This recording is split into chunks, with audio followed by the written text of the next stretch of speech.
As we go into February, I would like to remind you and myself of the lofty, unwise goal that I set myself for the start of 2026, which was to cut back on the number of readathons I participated in this year. And before we start rolling the dice for TBR Tailspin, I'm going to tell you about the 2 readathons that I'm planning to do this month. So the 2 readathons that I'm doing are both non-team based, non-competitive. They're fairly chill. I think they keep to the spirit of that no readathons goal. The point of not signing up for more readathons was to let me focus on the books I actually wanted to read rather than fitting prompts and being stressed about getting to them all. This shouldn't give me that, so I think we're okay. What I'm going to do is tell you about each of the readathons first. When I do my TBR game, I will try and double up using those books I've already pre-selected in as many places as possible. Once I have my full TBR for the month and I'm going through February, if it comes to a choice between working on the TBR prompts, if they don't line up, then I will focus on them rather than the readathon books. And I think that is the happy medium I'm going for on that cutting back on the readathons goal this month. We're going to pick them, we're going to hope. I'm going to be doing J.D. Ray Reid's Polarathon. This has run for several years now. It's focused on polar fantasy. I don't have any goals in mind of how many I'd want to read, but I do have 3 polar fantasies that are on my kind of broad existing every book I might be interested in TBR. And then I'm kind of done, to be honest. I don't have any more polar fantasy books kind of in the wings. I would like to read all 3 of those this year. 2 of them are the first books in series, so if I love them, I can carry on with those series, even if it takes me into next Polarathon. But if you have any suggestions for polar fantasies you really enjoyed, do drop them below because I might have run out of ideas by next year. The first one is Below by Alexandria Warwick. This came out I think in something like 2013. It's quite backlist. She has now I think got 2 or 3 books in this series with 1 more to come out. I don't know really much about it apart from the cover. It's so pretty. And it's, I think loosely, but it is inspired by Inuit mythology, which is something I don't think I've ever read anything with Inuit mythology in it before, so this should be a really interesting one. Then, also by Alexandria Warwick, this is the first book in a completely separate series, so this might not be a great idea if I'm reading them back to back, I might get a bit confused, but The North Wind is the first book in her romantasy series. This one is more of a Beauty and the Beast retelling, and I cannot resist me a Beauty and the Beast retelling. So The North Wind is the first one, and then I think this is a completed quartet with each book being like the North Wind, the South Wind, the whatever order they go in. So again, reading the first one this year, if I love it, I'll either continue it throughout the year or I'll come back and read the second one next Polarathon. But again, clearing off that interest check mark on the TBR list to see if this is a series I'm interested in. The last book that I have in mind for Polarathon is a standalone. This is a YA book, which I've not been leaning to as much lately as I used to. I did get this from a charity shop. If I don't read it now, I'm not sure when I would pick it up because I don't know that I'm as interested in it anymore as I was. If I read it for Polarathon this month and I love it, then great, I'm keeping it. If I don't love it, then I'll put it in the charity shop.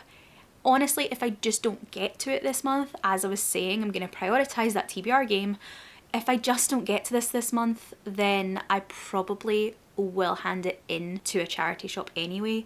I don't see me motivating myself to pick it up without a push, and I think this is the biggest push I'm going to get. This is a historical YA. It is set in 1906 and it is a loose fantasy retelling of the Nutcracker. The next readathon that I want to participate in is Steph Loves Cliterature readathon. This runs I think once a year with maybe a smaller winter event, and it's focused on reading romance books in February.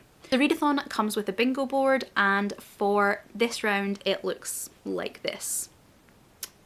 My goal is going to be to get one bingo, whatever you call it when you get a line on a bingo board. My goal is to get one. And I have sort of pre-picked the one I want. It is the first column on the board. And so the books that I'm planning to read are, the first square is Winter Reid, and I'm gonna double up here, giving myself the absolute highest chance of picking up this book in February. I don't think I told you the title last time, but this is Winter in Everwood by M.A. Kuzniar. The next box down is a genre blend, so I'm going to be putting in The North Wind by Alexandria Warwick here. It's a fantasy romance blend. It's maybe not the creative genre blend I could come up with, but it works for this square. Then the third square is Treat Yourself, and I am going to buy a copy of the third Heated Rivalry book. I read and watched Heated Rivalry this month.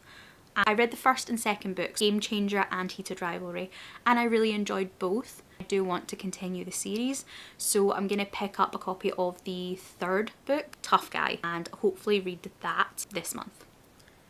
Then the last square on that line is a 2025 release, and the book that I'm going to read for that one is a massively overdue arc. I meant to read it towards the end of last year. It is Husband of the Year, the fourth and final book in May Wardell's Teachers in Love series. I've read the first three books in that quartet. They're all absolutely excellent. This fourth book sort of brings us full circle. We go back to the couple that we met in the first book, and we're following obviously their wedding, their happy ever after. I've been very excited to read it. I don't know why I've been putting it off. I think sometimes it's about finishing a series. So that's the, five maybe books that I would like to read this month as long as I can fit them in. I do actually have a new series TBR cup that, if there's a series I have in mind, a series that I want to continue with anyway particularly, then I'll just put that in. But if I'm just looking for a series in general, if I don't have something else in mind, then I will pick randomly from the cup. I also this year have created a spinner wheel for all my NetGalley arcs. If something occurs to me, feels like the right choice, I'll go with it. But if I hit dozens of purple squares and I run out of the next best option ideas, then I'll just run the spinner wheel and go with random choice. So anyway, I'm going to cut to the game board, and I will come back to you after each roll and let you know what I have picked for that prompt. The updrafts will throw you forward. Gliding with another dragon knocks you back. The tailspin in the middle can go forward or backwards, but it always adds a colour cover prompt to the TBR. Blue is a mood read. Green is a prompt from the prompt card stack. Purple is a personal goal. Red is a reading challenge, some kind of readathon that is happening either month-long or year-long. The yellowy orange colour means we have to continue a series, and the black is for a reread.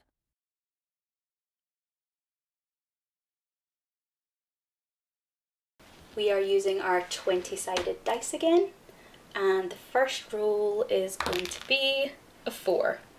1, 2, 3, 4, which gives us the green prompt cards, which are my favourite, so that's always a nice way to start. The prompt is to read a book with a weapon on the cover, so that's probably going to be a fantasy. So it's out to get me right from the start. Right from the start. I love those prompt cards, but this one.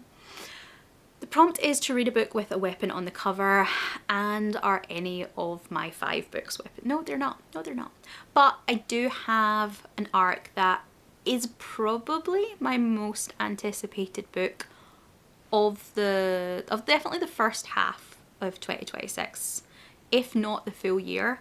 And again, I've a little bit been rainy day shelving it because I think I'm gonna love it. I'm a little bit apprehensive in case I don't, so we're gonna put it in here now, and that means that gets it done, in the sense of I'm not gonna overthink it. This is apparently Sir Cameron Needs to Die by Greer Stothers. This looks like quite a tongue-in-cheek type of fantasy. I'm very much getting Terry Pratchett, Caitlin Rosakis vibes from this one. Sir Cameron is a handsome and noble and slightly arrogant knight. There's some kind of prophecy where basically Sir Cameron has to die in order for the rest of the knights to defeat our evil wizard and for good to triumph. And it basically leads to a bit of a forced proximity, grumpy, sunshiny type romance when the sorcerer is forced to give Cameron shelter. I think it could be a 5-star read. Our second roll is a 1. And that's a purple, so personal goal, and as I've said before, my personal goal is to clear that NetGalley shelf, so I'll be reading some kind of arc for that. So obviously I could have used Sir Cameron here, but what I am going to put here is Husband of the Year. So we've already talked about that. That one doubles in here nicely. Third roll is another 1, and that is a continue a series. For the series pick, I am not going to use my series jar yet because I do have an idea. I'm going to put in The Light Fantastic by Terry Pratchett here. I've been aiming this year to reread all of the Unseen University sub-series. I read Colour of Magic last month, so I'll be on to book 2, The Light Fantastic, this coming month. Our fourth roll, I think. Another 1. Honestly, you couldn't... This is not going well. But it is a red, so that is a challenge book.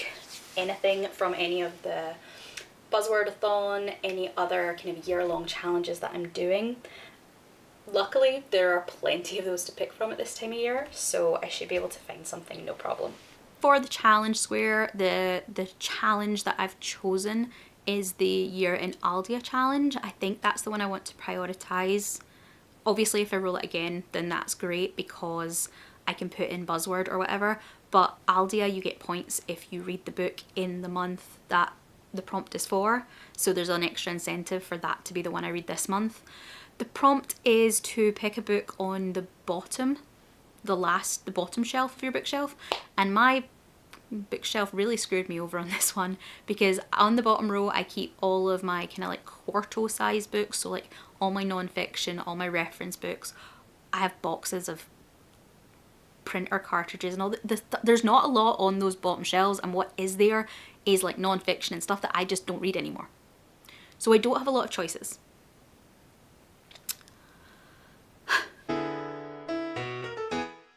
But what I went with is The Summer War by Naomi Novik.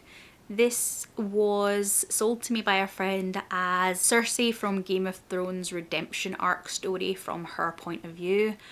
I'm all for that. It's a novella, which is going to help me in that I can fit more books on my TBR this month, but I am a little disappointed because that sounds like a concept I would love to read in a fully fleshed out 400-500 page book. But I'll take what I can get. Also, this one is really helping that challenge prompt idea because it has a musical instrument on the cover. Books and Lala's Buzzword challenge for December is to read a book with a musical instrument on the cover, and it was the cover prompt that in my video where I talked about what I was going to read, that was one where I was like, I don't know what I'm going to read because I don't have any books with that on it. But this one, is it a lute or a lyre? Something musical. So this will count for that. And actually, now I think about it, I think the Heated Rivalry sequel that I picked for Cliterature also has a musical instrument on it. Because fate hates me. Fifth roll, maybe? That is, I think, a 6. And we go 1, 2, 3, 4, 5, 6, which is another prompt card. And this one, oh, that's a nice one. It's just read an ebook, so that's fairly simple. For ebook, I have lots of options. I'm gonna go with Below by Alexandria Warwick. My next roll, where I'll be honest, I've lost track how many we're at, is a 12. So the numbers are getting better. 1, 2, 3, 4, 5, 6, 7, 8, 9, 10, 11, 12. So we're on the tailspin. That does mean we'll be picking a book with one of these 6 colours as its cover, but it's not necessarily a green, it's wherever we land. And luckily on the green, we kind of have to move ahead at least one. Hopefully we get a whole loop ahead. Okay, we're trying again. Third time lucky. And we're on blue. So we only moved one ahead, but I'm fairly certain I have some blue covers lying around. So that Tailspin got me a book with a blue cover as a prompt, and again, this works really well because those polar books are all vaguely blue or purple. So I'm going to put The North Wind by Alexandria Warwick here. Our next roll is a 3. 1, 2, 3. And that actually is quite useful because we go up the ladder, we land on a green, so we get a prompt. And the prompt is to read a book with a historical setting. And then I have to read a historical, which works absolutely perfectly. I will again, third time's the charm, be putting Midnight in Everwood on the TBR. This is now on every single one of those TBRs, along with, I think, The North Wind. So in terms of motivation for I'm gonna read this month or I'm gonna unhaul it, it's definitely got its highest opportunity to succeed, which is definitely a good thing. Our next roll, I honestly have lost all track of where we are, and it is a 13. It's a good number. We're gonna go 1, 2, 3, 4, 5, 6, 7, 8, 9, 10, 11, and we're at the end. We had a really slow start, but we got there. So there you have it. Those are all of the books on my TBR this month. The TBR spins and what I had in mind between Polarathon and Cliterature have actually worked really well. I'm really excited to read the 3rd Heated Rivalry book, and I'm really glad that it fitted somewhere. I'm excited about this Summer Palace. I wasn't planning on having it in a TBR. I do have it in a haul video that's coming out maybe next week. I don't know. I do mention that my plan for that book was to almost stockpile it and keep it for one of the really busy hectic readathons, but I want to read it now anyway, so I'm gonna. But yeah, really excited about those. Polarathon I think should be good. Those 3 books are all ones I want to read.